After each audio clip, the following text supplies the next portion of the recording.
Hey YouTube, thanks for watching, thanks for coming back. This time we have some more Chevrolet Performance parts to do an install just to show you guys, walk you through it. It's the new zr2 off-road half shaft kits. It's a pretty awesome product and it's meant to make up for the extra angle that you get to compensate for that for when you add travel or a purge kit, any of that stuff. Also, as promised, at the end of the video, we're gonna have updates on our full Raptor build. Check this out. Again, like always, I installed this side first just to figure out what I'm doing, and then I organize and do the other side for you guys. Anytime you do a lift, a leveling kit, or whatever, anytime you put more travel or more angle on your arms, it's good to get the vehicle up in the air and spin the wheel. See how much resistance you get. If you get a little bit of resistance, it's okay, it's not too bad, but this one has a new axle in it already. And it's got the perch kit, the leveling kit from Chevrolet Performance. Look how freely it spins. All right, I'm gonna go around and show you guys the other side. The instructions say to get it up on 2 jacks. So that's what I'm doing. I don't think you really need to, but that's what it says. This one still has a stock axle. This is the one I'm gonna show you guys how to install right now.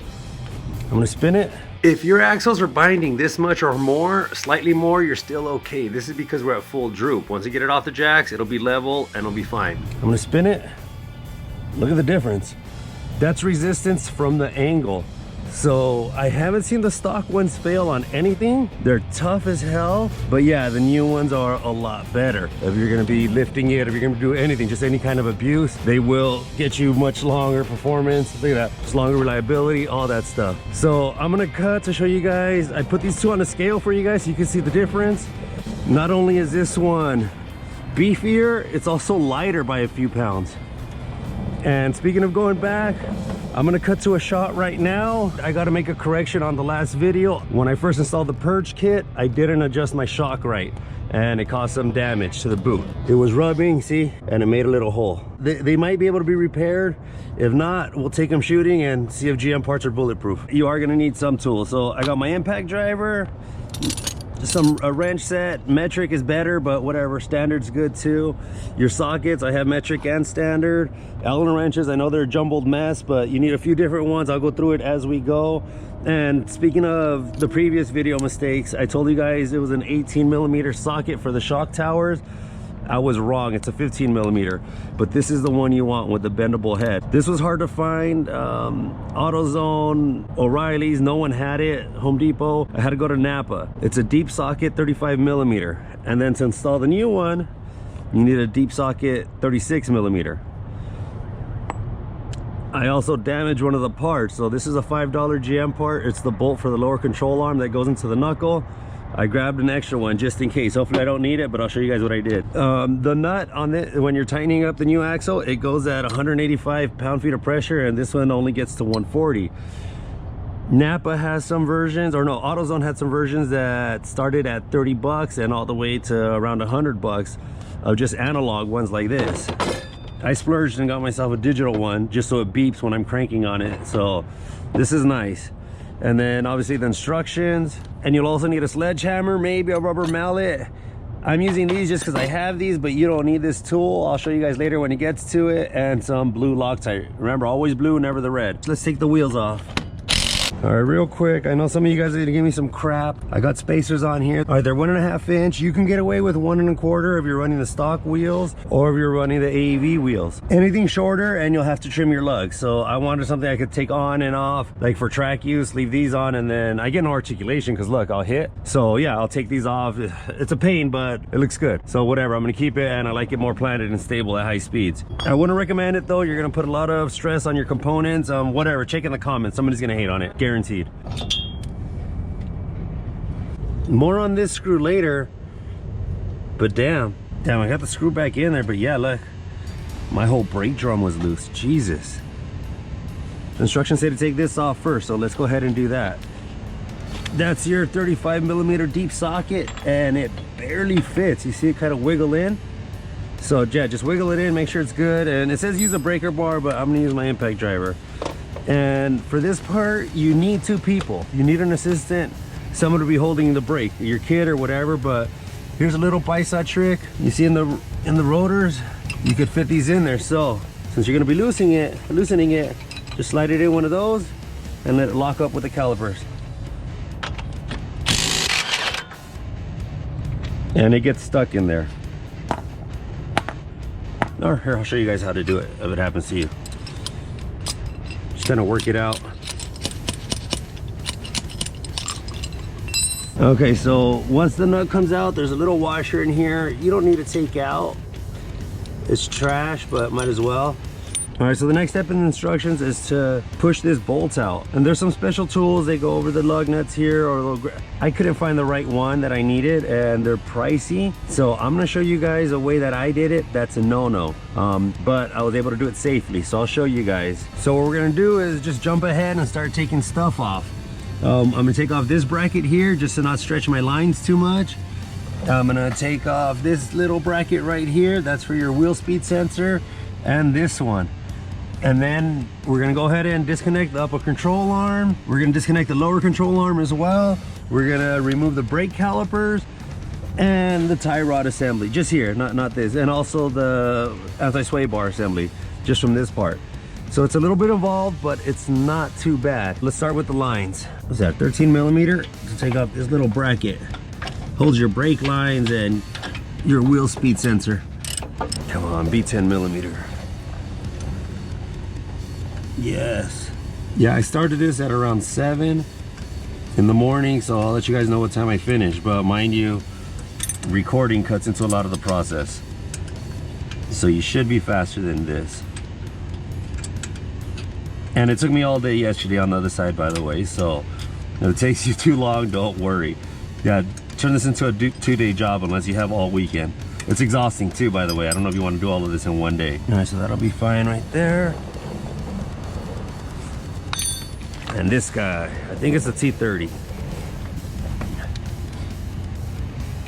For the wheel speed sensor, yeah. It just pops right out. See, look, this one's brand new and it's already dusty. Now, Zach tells me, he swears by it, that he could remove this axle without taking off the lower control arm. We're gonna try to do that. Yeah, I'm gonna get the sway bar assembly out of the way, so I'm gonna take this off. All right, so it's a 13 on the bottom and a 15 on top. And this part's pretty easy, pretty basic. Just hold it, and this rod just wiggles its way out. Oh, come on, it look bad. All right, so let's get the tie rod out of the way next. It looks like it's a 21 millimeter.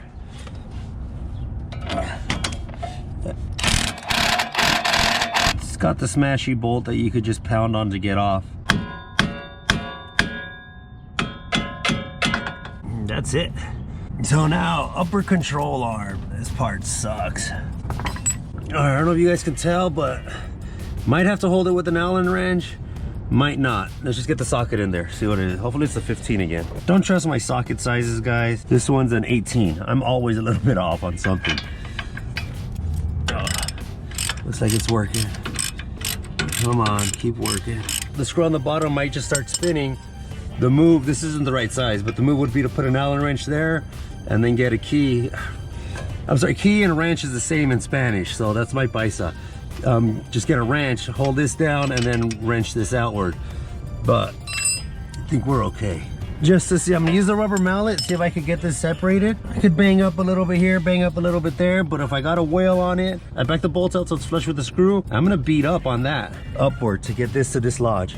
I might get lucky, like I said, because it's basically a fresh install. Took this off about a month or two ago. Yeah, you could pound on your knuckle too. So you could use these and wedge it in there, but it's obviously gonna destroy my seal, so. There we go. All right, I don't know if you guys can see that, but whatever. So, alrighty, tighty, lefty. Oh, there we go. Yeah, life's hard when you're dumb, dude. And I'm kind of holding it right here with my knee because when it comes loose, it might just fall off. And it's just the weight of the vehicle. There's no sprung tension or anything. I'm just the weight of the knuckle. There we go. We're ready to take the axle out now. See how it retracts? That's why we can get away with doing this wrong way that I'm about to show you guys. But let's take the brake calipers off first. It's just these two bolts. They're 18 millimeters. And they go on pretty tight, so let's see if this impact driver.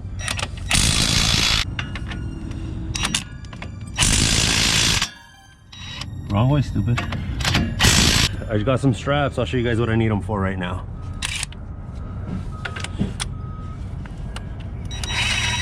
Just finished taking off the brake calipers. Ah. All right. Ow. And it just slides right off. You don't got to worry about any sprung pressure or anything. So we just got to get this out of the way. I'll just put it here and strap it down. Okay, this part.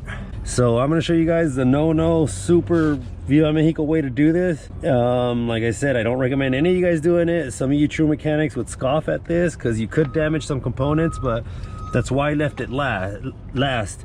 You see how the axle goes in and out, plunges in and out?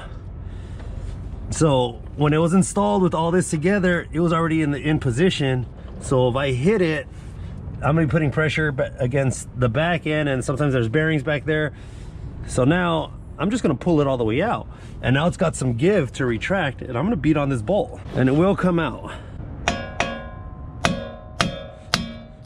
So it's already walking. There. The whole time I was hitting on it, I was pulling against it as well, this way. And let's see if it does come out. Come on, Zach, you full of crap, or it's coming out?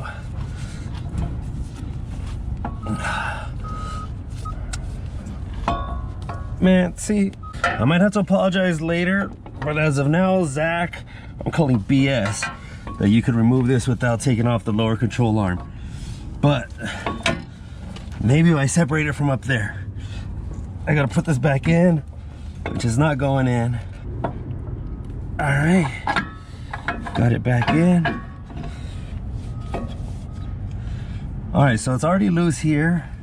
I'm gonna get under here and separate it. I'll show you guys. I'll use this tool. All right, so hopefully this comes out on camera. You could just kind of get it in there and wedge it out. Oh, you piece of shit. You have more clearance on the other side.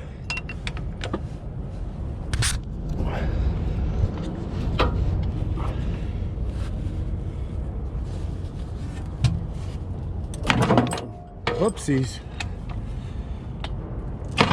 There it goes. Nope, I'm calling BS, Zach. You can't get this thing out. All right, so I'm gonna put it back, and yeah, I'm gonna disconnect the lower control arm. Yeah, I can't remember why the instructions asked to take the rotors off, but it's easy, so. Man, GM just made me waste my time. I don't think you even need to take them off.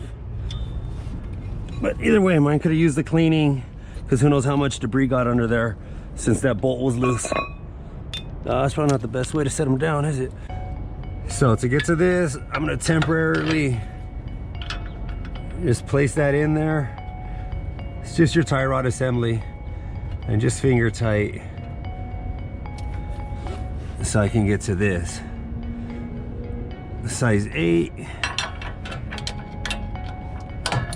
Yesterday I needed 2 people for this. Let me see if this will help you guys. Sweet. And yesterday this is the one I damaged, by the way. On the way out I messed up the threads, so be careful. Let me take this back off. All right, now the same thing. This one's in here with pressure, so we're gonna separate that. Let's see if it comes out just by knocking on the top of the knuckle. Da madre. Loosen it up. And I'm sure this isn't healthy for your ball joints, by the way. All right, so here's how we did it yesterday. I didn't want to do this, but kind of don't have a choice. So just get it to where it's flush and hit upwards on it. And like I said, the only reason I'm doing it is because I have the replacement part. It's $5. There it goes. That sucked. See, now without the pressure, the whole bolt's rotating. This is gonna be a pain.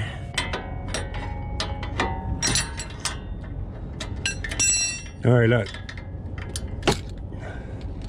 Because of the hitting, the bolt kind of deforms a little bit. Just to expect it, that's why I pulled the nut out flush. But yesterday, I couldn't get it back in, so I had to take a grinder and take some material off just to get it to go back in. This one's not as bad as yesterday's. And that's also why I had to get a new nut, because I messed up the threads here. When I put it back in, I didn't realize it was messed up and I damaged the first threads. So with the grinder, I just knocked off the first row of threads and it sits well past that, so you're okay. But yeah, it's like, you gotta be brave if you're gonna do it my way. It'll work, you'll be fine. But a lot of people are gonna be shaking their heads at this, and I get it. All right, let's get that axle out. Ow, bitch. Oh, come on, make up your mind. Oh, you suck. I hate you. So now you're really stuck, huh? Oh, come on. There we go. And yeah, that's your hub, or your knuckle, I'm sorry. Everything looks good. And you're gonna wanna clean all this off. Just make sure no loose stuff is. The instructions want you to basically polish this. You're okay though. Let's get that axle out. Oh, well now, basically reverse order. So this part with the seal goes in first.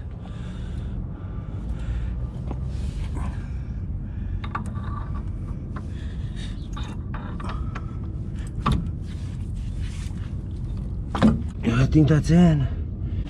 This isn't going to be as bad as taking it off. So just kind of try to do both at the same time like that. One going up, this one going in, and that's where they go. Sure, you can completely mock this up already if you want. I got the same problem here as I did yesterday. If I keep going any further, I'm going to strip those bolts. I'm going to strip the threads. So I'm just gonna leave it there so I can mock it up, and I'll show you guys what I have to do. All right, so we're gonna put on the tie rod system, just finger tight, or just presented so it's all held in place. You can be generous with the blue stuff. So hold up with your legs, push down on this, and then reach under there. Come on, just a few turns. Got you. It got to the Teflon and now it's spinning. Yeah, it's a 6. Once you start getting pressure, the Allen wrench doesn't move anymore, or the bolt doesn't move anymore. The instructions say to tighten it to 37 pound-feet of torque, I think. Yeah, 37 pounds, and then give it anywhere from 90 to 110 degrees. So that's about a quarter of a turn, a little bit more. So I was at 37 already. All right, so let's, what is that? I think that's about a third of the way that we need to go. It should be perfect. That should be good. You suck. So now it's even harder to turn. All right, so your upper control arm is assembled now to your hub, or to your knuckle. Now it's this guy. Nope, let's see what size this guy is. So it's a 21 millimeter. The instructions say to only cover 3/4 of the threads, but whatever. There we go. I'm gonna use my 13/16. And then see how it's got a little hex head right here? I'm just gonna go ahead and hold it in place like that. There we go. So now it shouldn't spin. Yeah, it doesn't spin. So now it goes bolted down to 26 pound-feet of torque, and then the instructions ask for like 85 to 90 turn after that. So again, another quarter of a turn. When it's a solid beat is when you're at your desired weight. All right, so what is that? A 90 degree, put us around right here. Oh, come on. All right, and get a little more because I'm a weenie. Oh, you suck. There we go. There, that's perfect. All right, so now for the part that sucks. Because I was beating it upwards with this installed, see how it's just the Teflon part right here? It gets warped inward and the threads got a little bit of damage. So, like I said, call your local dealer, source this part. It's $5 each, dude. If you have to do it my way. See, it doesn't want to go in without damaging the threads. Which I don't know if you guys can see. So what I'm gonna do, take my cutoff wheel, honestly a file would be best, just do a clean job, or a Dremel, and see where my nail's running out. I'm just gonna cut off all that beaten down part. Once I cut that layer off, it'll go in no problem. So I have my safety glasses on. I'm gonna remove my camera though. I just have it mounted on my head just because I don't want the sparks to damage the lens. Well, I'll get you guys started.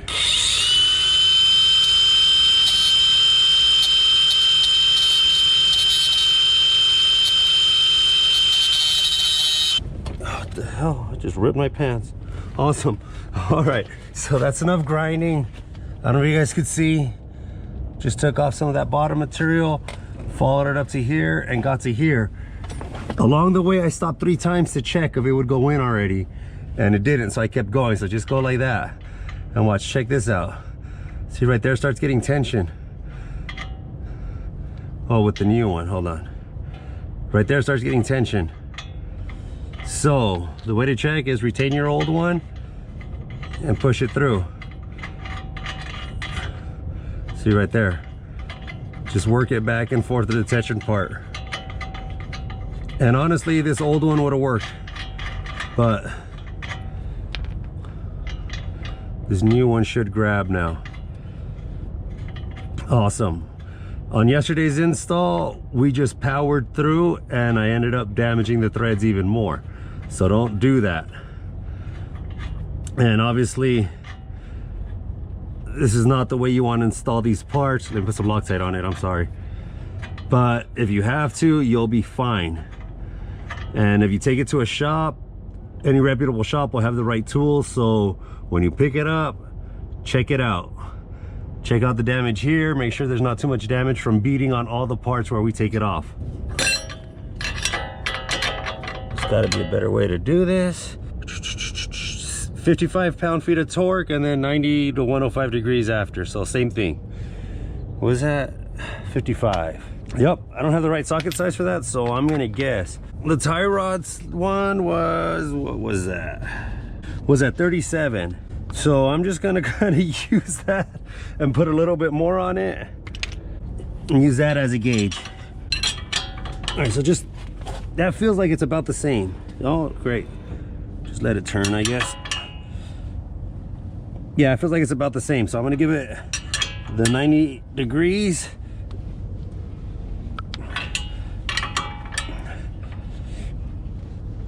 I mean, the same and a little bit more. So yeah, that's pretty tight. I don't know if I want to go tighter than that. That's good. Sometimes you just gotta guesstimate. All right, so now that I'm paying close attention, the instructions actually never say to remove this. So I'm gonna put it back on. It's no big deal. I would do it anyways just because I know how easy it is and just gives you that much more room to play with. But I'm gonna put Loctite on, I'm gonna tighten it down, and then I'm gonna go back and watch the old video to find out how many pound-feet of torque, because I don't even have the instructions anymore. So I'll just put in the pound-feet of torque right in post right here, okay? Stupid. What am I on? I'm on 1. I think 2 will be fine. All right, so now it's time to put the rotor on. I didn't do the best job of cleaning it, but I did clean it. The instructions want you to take everything off, all the rust, and it's good, but whatever, I'm already breaking some rules. 9 Newton meters, I think, or 80 pounds in inches. I don't know what any of that says. I'm just gonna go hand tight.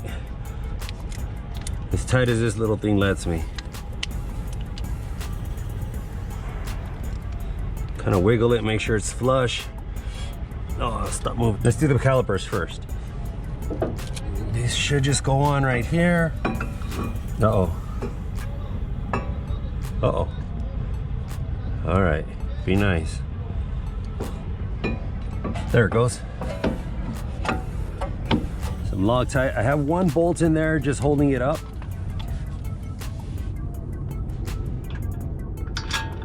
And there, it's an 18mm socket again. Oh, come on, get in there. Ah. No, I guess I didn't have anything holding anything up. All right. I'm just gonna kind of get it there. Put some Loctite on this one. Too much, stupid. All right.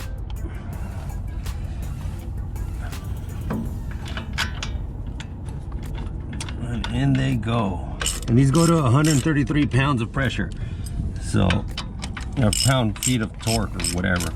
I already have this thing set up because I'm proactive sometimes. 133. Oh, see, almost. There.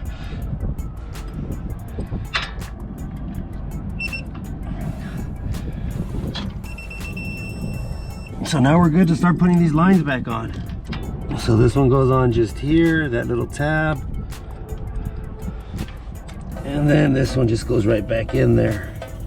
6 Newton meters, so 53 pound-foot, inch, whatever, or inch, I don't know what the heck. So I'm just gonna do it hand tight. That's good, whatever.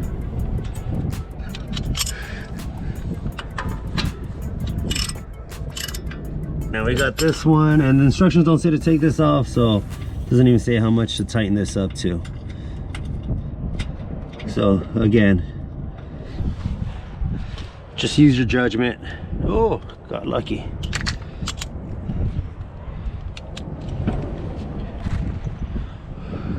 How did I lose everything every single time?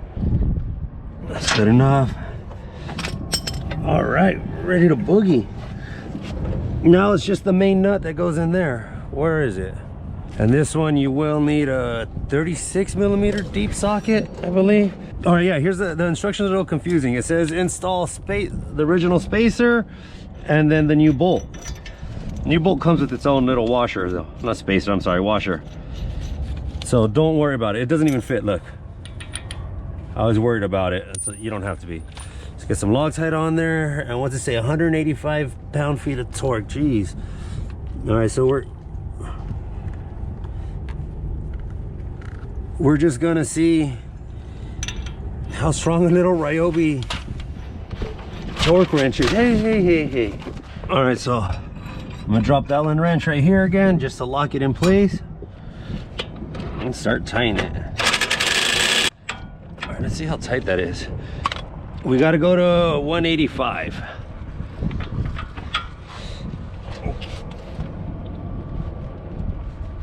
Ah, you stupid.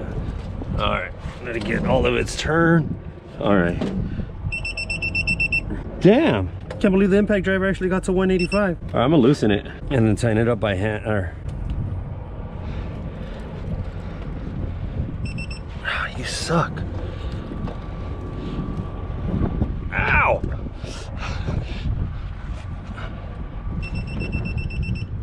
All right, so let's get it to 185.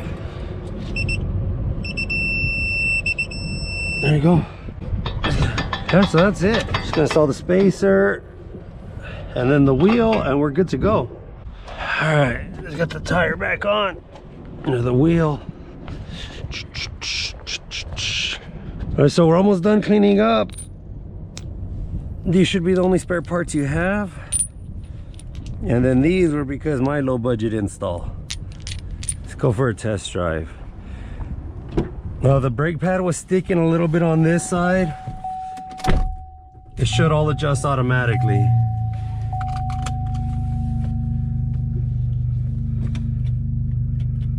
And I need gas.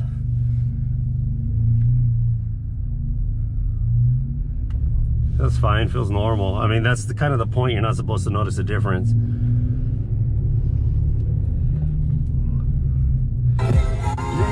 Shut up. All right, I'm gonna try 4-wheel drive.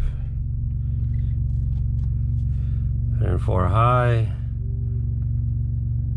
I heard the little noise. We're engaged.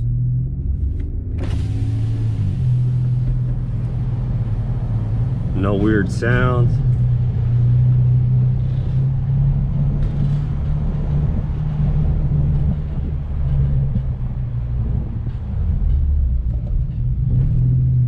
Got bumped pretty well.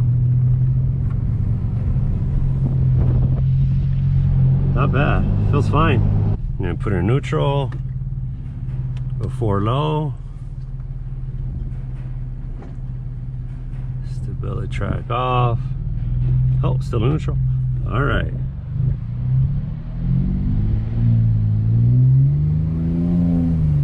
Feels fine. After the turn, I'll lock the axles.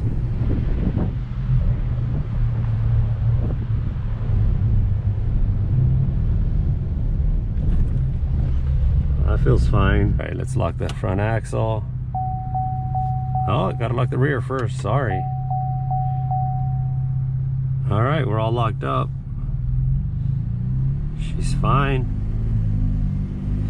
All right, she's good. I'm gonna call her good. Oh, let's see if she goes back out. It's a normal 2-wheel drive.